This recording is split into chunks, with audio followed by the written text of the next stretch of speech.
Good evening. Welcome to this evening's newscast on Kaieteur Radio. I am Kevin Smith. Let's get to the news in detail. Troy Resources, an Australian-based gold mining company in Guyana, has over the past 5 years saved some 22 million US dollars in fuel imports alone, and has also benefited from another 2.5 billion Ghana dollars or 13 million US dollars in tax breaks between 2016 and 2018.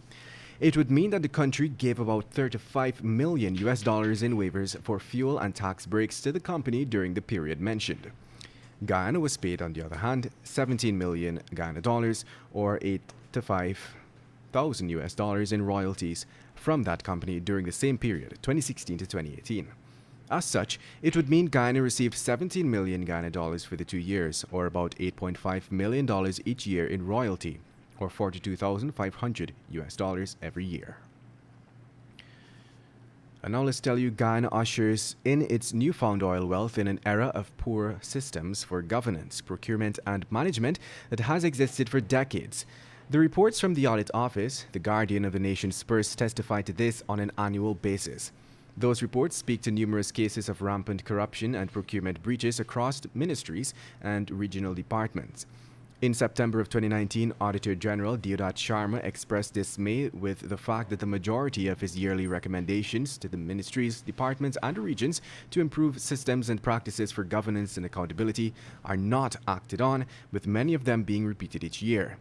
As a result of the inaction, Sharma has said that weaknesses and issues that impact negatively on government's governance and accountability mechanisms continue to occur. This state of affairs remains an area of serious concern for many transparency advocates. And now let's tell you, the University of Guyana's Institute for Energy Diplomacy has announced a suite of executive-level professional courses to begin in June 2021. The UG noted that the courses are being taught by leading international academics and experts from universities around the world with long track records in training for the energy sector.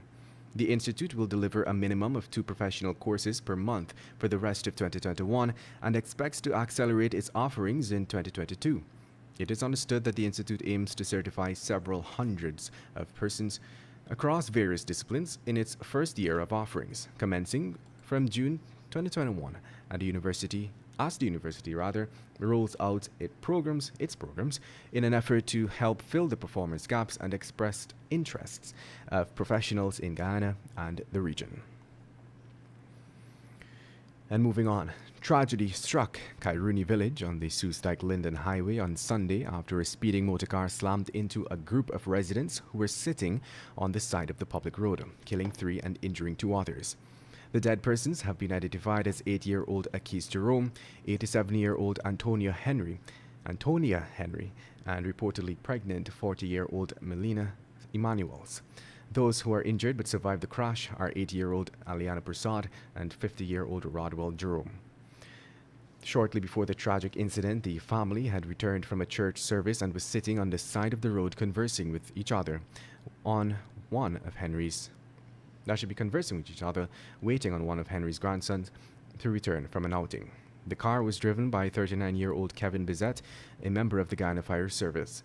He had fled the scene but was later intercepted and taken into custody.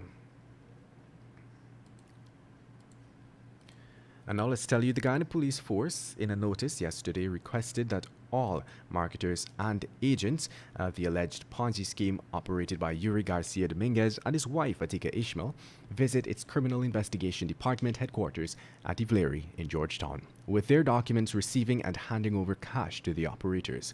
Crime Chief Wendell Blanham said that the agents have made reports alleging that Garcia Dominguez threatened them to repay the investors. According to the crime chief, the agents told the police that the monies which they had in their possession were already returned to Garcia Dominguez, who in return gave them a small commission. The agents also told the police that they find Garcia Dominguez's statement requesting agents to repay investors mind-boggling. Meanwhile, a 39-year-old resident of Swan Village on the Soos-Dyke-Linden Highway was stabbed to his chest on Saturday while trying to ward off a robber from his neighbor's home. Nursing a single stab wound to his upper right chest area is Sean Millington.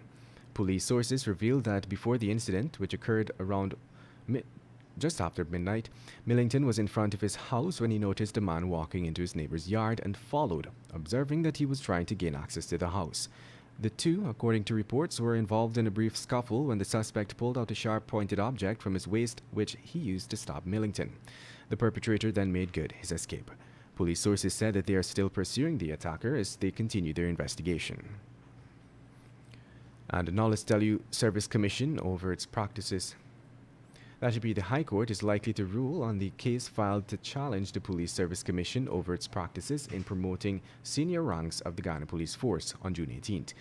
Attorney C.V. Satram, who is representing several officers in the case, is contending that the process of devoid of the involvement of the Police Promotion Board is unfair, arbitrary, and lacks transparency. As such, the attorney asked the court to conduct a judicial review of the procedure and operations of the commission and make declarations that the practice is unlawful and in contravention of their rights to be promoted as officers of the Ghana Police Force. And with that, we've come to the end of this evening's newscast. I'm Kevin Smith. Thank you for listening. Coming up at exactly 19 hours is a live feed of the flag raising ceremony for the 55th independence anniversary of our nation. Kaieteur Radio, keeping you informed. Demerara and Essequibo 99.1 FM. Burbies 99.5 FM. Kaieteur Radio.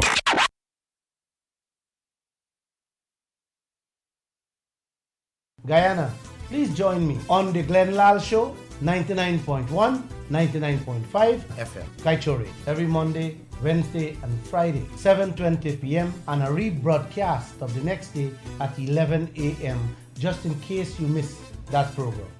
With the time moving on to 18 hours 53, coming up next, a short presentation from the publisher of the Kaieteur News, Mr. Glenn Lal, on the oil and gas sector in Guyana.